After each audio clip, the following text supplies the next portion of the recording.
Hi everyone.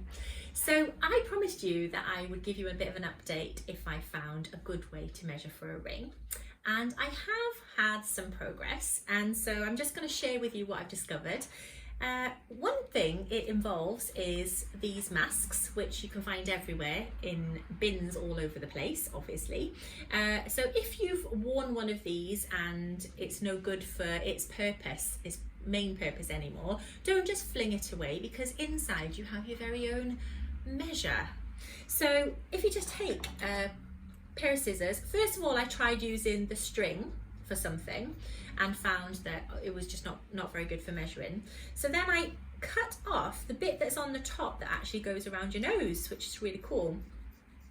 And I started measuring my finger using this, which is great.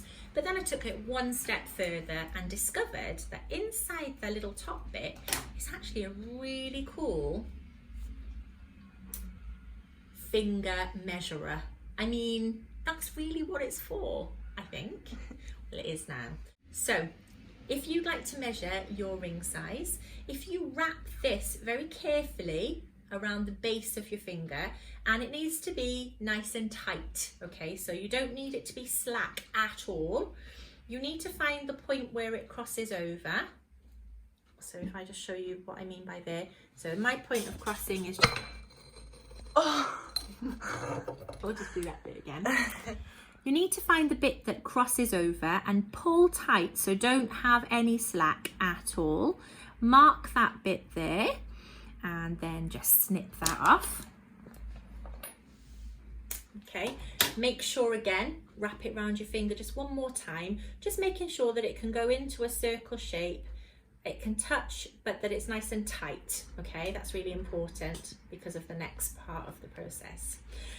Okay guys, now I'm going to blow your mind, because I know, like me, when you were at school and we were learning about pi and pi r squared, we thought we would never need to use that information ever in life. And you're right, you don't normally. But on this one occasion, you actually can use pi. You can use the information that has been drummed into your brain. So basically, if you just measure the length of that piece that you have, so for me, it's just over 6 centimeters. So I'm going to say 6.1, so 61 millimeters. You then need to divide that by pi. So we round it to 3.14. So you need to divide 61 millimeters by 3.14. I'm going to do that and get back to you.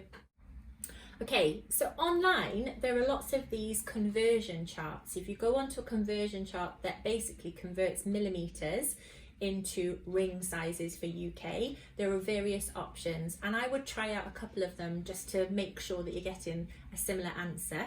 And so when I divided my ring size, when I divided it, I came up with 19.4 millimeters. Okay, and so if you go online, you'll find lots of these size conversion charts, which basically takes into account the measurement and gives you a UK ring size. And so it is really sensitive, and so that's why I made sure that when I put it around here, it was very tight. I didn't have any excess material, because earlier on it was coming out a little bit big.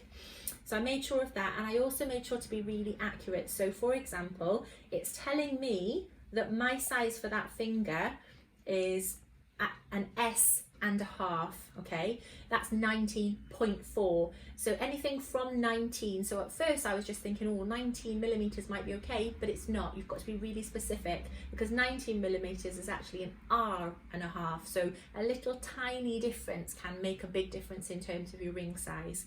So a way to check it for me is, because I've got one of these ring sizes, I'm just going to double check it on here. It said an S.5 for me. So on my ring sizer, I've just double checked. Okay, so an S or an S.5. This is the S, which fits okay, but it could be a little bit bigger if I needed it to be.